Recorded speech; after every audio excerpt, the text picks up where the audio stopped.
What's good? So Adam Silver and the NBA, after everything that has been said amongst everybody, various opinions, they laid the hammer down, I guess, like JJ Redick was screaming about weeks ago, and they gave Ja Morant 25 game suspension.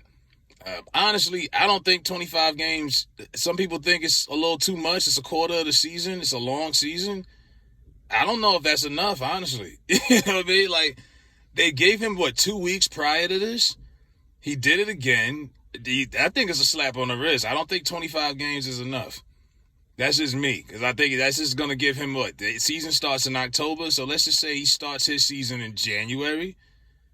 Now, I mean, is that really a real significant punishment? Nah. I mean, now, since the story last came out, they've come along with this it's a fake toy.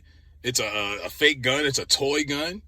I'm like, that just makes it even worse. If you out here playing with fake guns, you flashing fake prop guns on the internet. You know what I mean? It's like, and I think they were trying to use that as damage control because they were in fear, his people, him, that they were going to get, he was going to get the hammer. Like, they was going to give him 50 games. And I was like, well, it just shows you the NBA is coddling their players. And like I said, Adam Silver does not rule with an iron fist the way old man David Stern did. David Stern, he held no prisoners, whatever they say. David Stern would have definitely made a bigger message. I'm not a David Stern guy, but Adam Silver, this is a more player-friendly league. The NBA has already given the players way too much power than they already need. He hasn't won anything. I get it. They're looking for the next Steph Curry.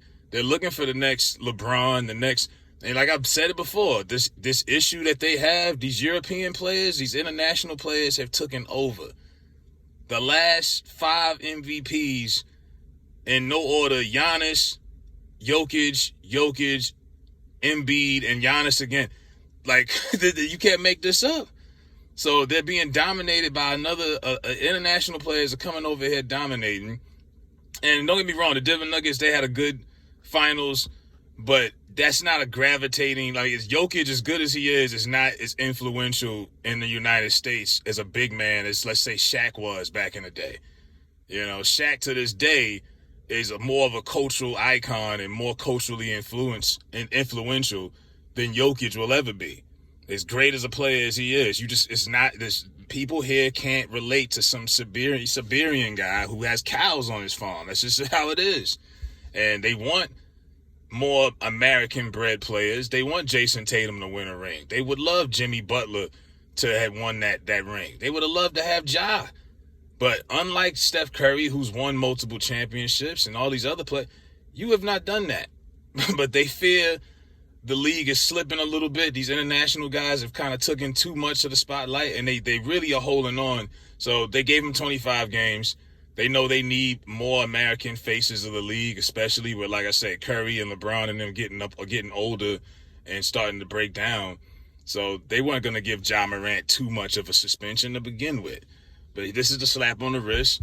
Will he learn his lesson from this? Who knows? I don't know. I know they made a big deal out of him unfollowing his friends on Instagram, and he unfollowed this person and that person. I think when people are stalking who you're following, y'all are really weird. Celebrities are not. Find you something to do. You know what I mean? Read a book, go outside. It's nice. It's summertime. Why are we looking at who he's following? Because at the end of the day, if he could unfollow all he want. If he still got them people around him in his circle, it's not going to matter. Now, people are saying he should get traded to Memphis. They should say somebody said Kendrick Perkins said they should send him to Miami. Hell no. You know what I mean? Now, Miami and Memphis is a little different, but no, if he can't handle Memphis, I don't think he can handle Miami. I don't think he got the discipline. It takes a certain level of discipline to handle Miami, and I don't think Ja got that. Ja would fold in Miami on South Beach. I don't think he would make it through the end of the season to get to the postseason. So I've been hearing stuff about that also. They want to see if Ja can play with Bam and Jimmy, and Miami might want to run it back. And take your chance. If he could prove that he could stay out of trouble for the rest of the offseason and this suspension, who knows? Maybe Memphis wants to blow it up and try it all over again, but we'll see. But Ja Morant has 25 games. Let me know what y'all think. Should he have got more, or was the punishment worthy for not necessarily a crime that was committed, but was the stupidity that was committed? How about that?